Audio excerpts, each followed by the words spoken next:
Hey guys, this is part 4 of the badge hunt game tutorial series, and today we're just going to be fixing a few things that I have gotten a lot of comments on. So I'll put them up on the screen, and I'm just going to be kind of explaining what all of them are, what all of them are. So yeah, I'll just be explaining how to fix them if they need to be fixed or if you missed something in a past video. So yeah, let's just get right into it. Okay guys, so the first thing that we need to fix is if we run over one of these, and it'll say we found it, and then if we run over this, see we've already found it, but as you can see the image label is still there. So that's the first thing that we need to fix. So we'll just click stop, and then we're gonna come into our cube collect script, local script, and starter character script starter player. And we're gonna come down to we're gonna come over here real quick, and also just to make sure that we have the right thing, we're gonna open the collect GUI, and then in here, as you can see, we did not change the value of visible for the image label, so it's already visible. So we're just gonna make it not visible, and then we're gonna come down here, and then we're just gonna paste this in, and the image label equals to true. And then we're gonna make sure that we put this line of code after we change the texture of the image label, so it doesn't switch back and forth. And then after the wait 3, we're just gonna do image label equals to false, so it doesn't come up. And so that should have fixed that thing. So now if we click play here, as you can see, if we run over one of these, maybe run over a couple, then if we come over to this, as you can see, it doesn't have it anymore. So that was one of our issues, so that shouldn't happen anymore for you guys. So yeah, I also would just like to thank you guys for all the past support that I've gotten on the past tutorial videos. So thank you so much for that. It really helps me out, and I just really appreciate it. So thanks, guys. So next problem, well, I guess it's not really a problem, but it's an alternative.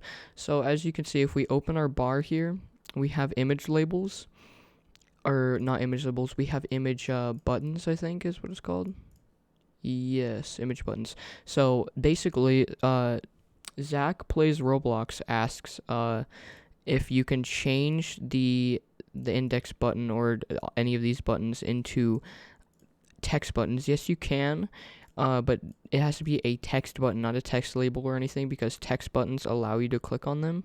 So yeah, so you can just basically replace this index button or whatever with a text button, and just put the same code in it and everything, and it should work exactly the same. So see, I can just put index, see, or that's IDEX, whoops. So I can put index, and that would work exactly the same as the index image button. So yeah, but just make sure that you're using a text button if you want to do that, and also do the size trick that I taught you for that as well, so it looks good. And yeah. Okay, the next problem that I got was from FlizzU, I think I'm saying that right, and they are wondering why it says in the error, collect is not a valid member of local script. So basically, it means that you did not put a audio inside of the cube collect local script right here, on the right side of my screen, and we have to put an audio in there. You don't have to put an audio. I'll show you how to get rid of that. Literally, all you have to do is this line of code right here. You can just either go like that to add an audio later, or you can just completely delete that line of code, and then you'll be good to go, I'm pretty sure. So if I read that comment right, then I'm pretty sure this is your problem here. So it's either you put like one of these inside of your script, so whenever you get a badge, then it plays that, or you can just get rid of this and not have an audio. So sorry that I did not clarify that earlier. Next thing I'm gonna go over is that the same person says that it says unable to cast instance to int64. So basically that means that's the integer value that is trying to cast an instance to it, an instance. And so This line of code right here, I don't know if you were paying attention in the past tutorials, but I think it was very discreet, so I'm just going to go ahead and explain it again. We used to put player right here and then a comma and then badge. You only need badge. You only need badge in those parameters right here. This is all you need in those in the cube collect local script.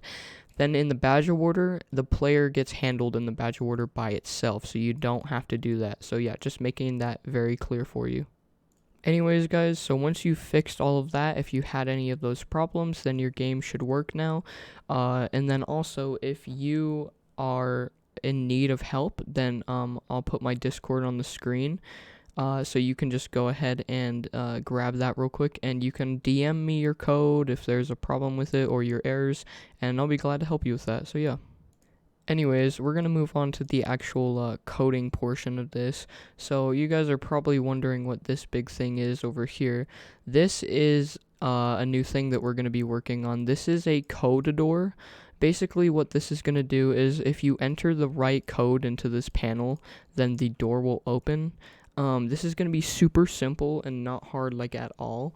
So basically we're just going to go ahead and get right into that. Okay guys, so the first thing that you're going to need for this is we're just going to go and focus on our starter GUI here, and we're just going to go ahead and make a new screen GUI, and I'm just going to name mine passcode thing. I don't know, I'm just going to name mine passcode. You guys can name yours whatever you want, but I'm just going to go ahead and name mine passcode.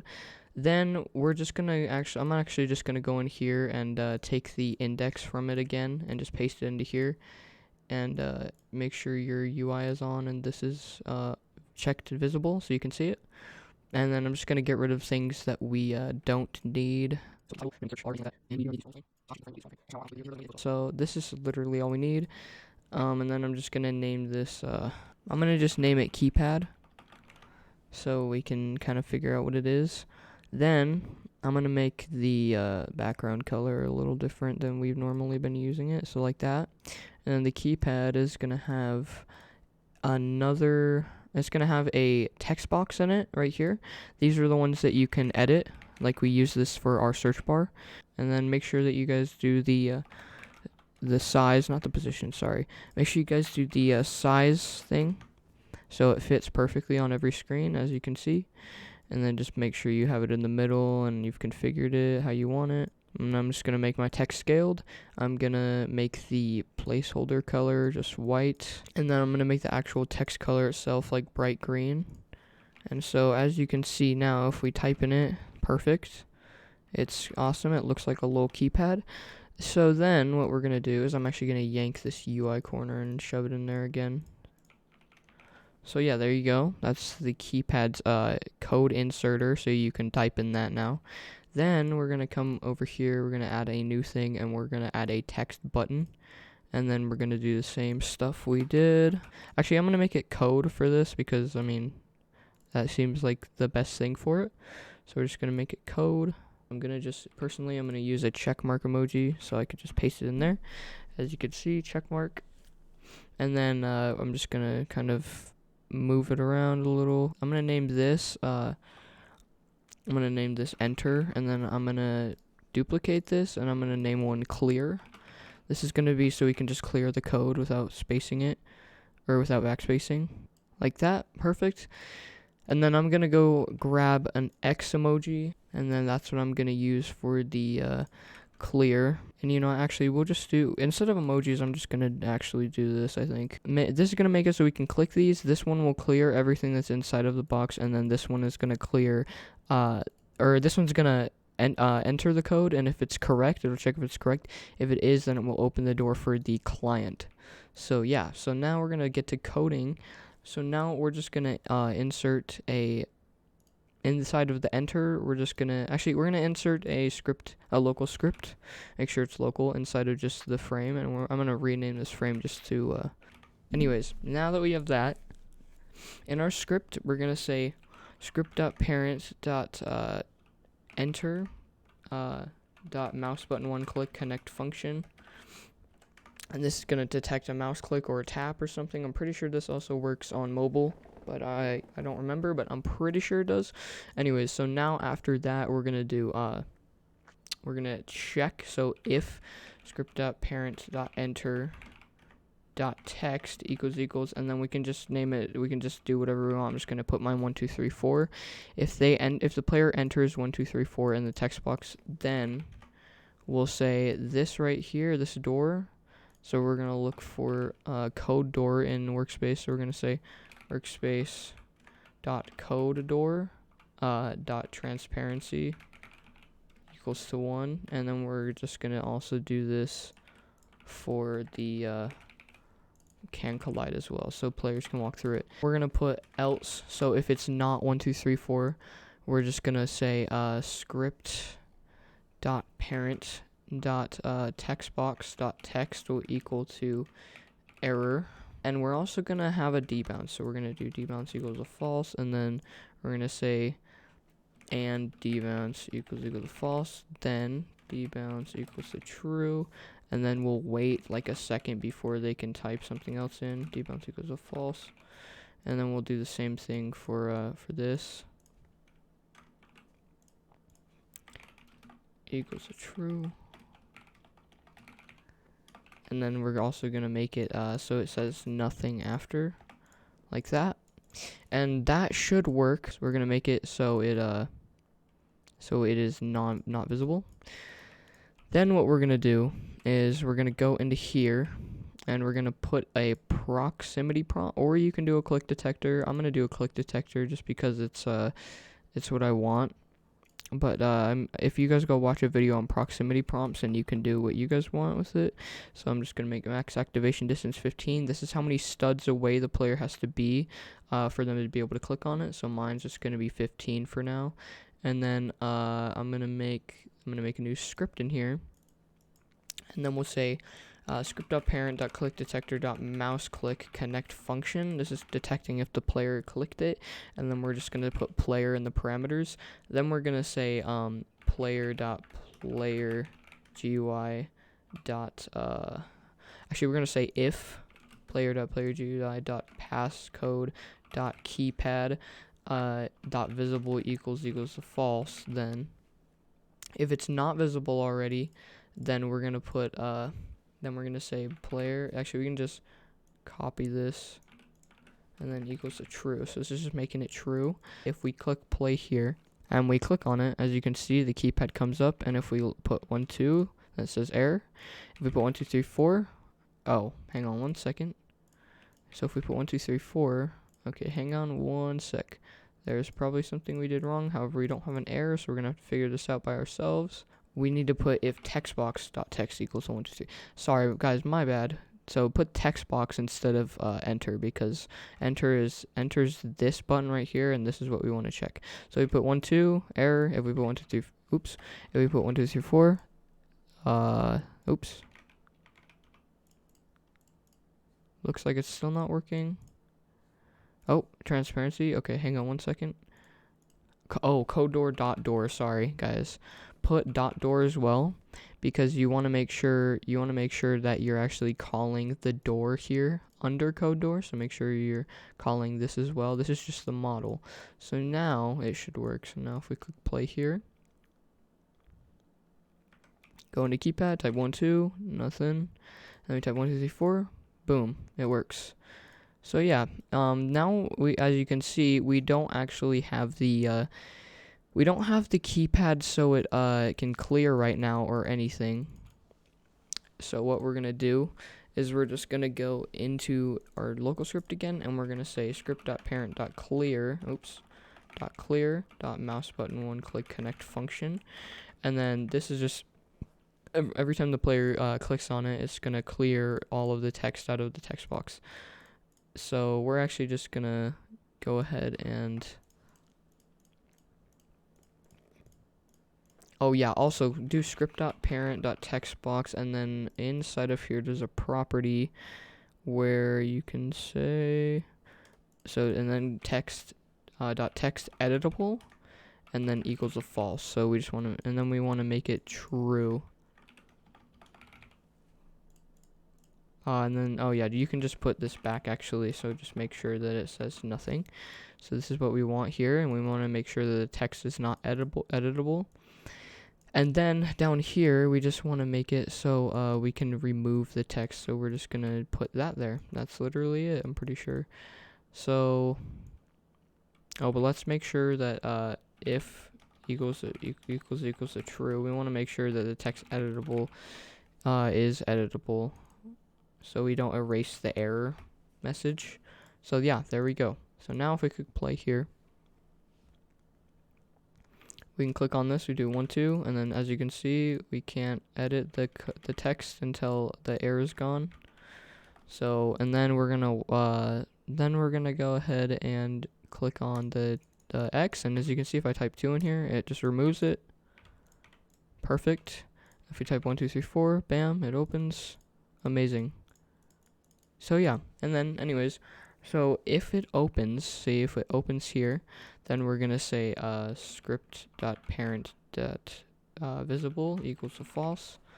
That's just gonna make it invisible. And then also, if we make this visible for a second, we're just gonna basically take this right here. Actually, we're gonna grab from the index. We're just gonna grab the close from the info. So we put it in the keypad, paste it into here, and now we have a little close button. We need to make it so you can actually close this. So, okay, so yeah, script.parent.parent. So yeah, perfect. So now if we click play here and we click the X button, it closes it, and then we can just click on, oh. Okay, well, whatever. So you get the point. I'm actually just gonna make it a little bit smaller since it's not much. So I'm just gonna make it so all of this is a little bit bigger. Perfect, just like that, and make the title a little bigger. Cool. Yeah, so that's the keypad there. And then we're just gonna make it not visible. And as you can see, so for some reason we can't reopen it, so we're gonna go ahead and look. We're changing the visibility inside of a local script here. So what we're gonna do instead is, instead of having a local script, we're just gonna change this to a server script. So just get rid of this and paste the code into the new script, and make sure this is mouse button 1 click, because that activated does not work in server scripts. So now if we click play here, we walk up to it, we can close it, and then we can reopen it 1,000,000 times. So as you can see, 1,000,000 times. So 1, 2 don't work, error. 1, 2, 3, oops, 1, 2, 3, it works, as you can see. That is it. So yeah, so you can like put different, like I'll show you guys how to make a text box here. So just make a new part. Inside the part, you're gonna want to put a surface GUI, and then inside the surface GUI, you want to put a text label inside of it, and then make sure, yeah, there it is. Okay, you're gonna want to make the size of the text label 1010. And that's just going to make it so it's the whole thing. And then there's text scaled, and then you can put like 1 or something in it, and as you can see, it stays the same size every time you rescale this. Then I'm just going to make the background transparency that, and you can just make the text color whatever you want. I'm just going to make mine that, and I'm going to make it code. So yeah, you can put stuff like this around the map for people to find, so they can get the passcode for stuff. So like I could have one over here, you know, or I could have one like right here that says like 2 or something, you know. And then yeah, so you'll probably have to put like something like 1 equals to 2, or first equals to 2, or second equals to 2, I mean, so they don't get confused for which one is the second digit. So yeah, that's basically really all you need for that. That's how you make the code door. It's actually not that hard at all. That's basically it for this code door. And this one was kind of short. I just kind of wanted to go over what you guys wanted to fix, and some problems, some common problems you guys have been having, and show you guys a little puzzle that you can make. So yeah, I would kind of consider this like half of a part, but I don't know, it was okay. So I'm just gonna call it part 4. So I just really appreciate all of the support that I'm getting from you guys, and so yeah, I think I'll just see you guys later, and hopefully this helped. Like and subscribe.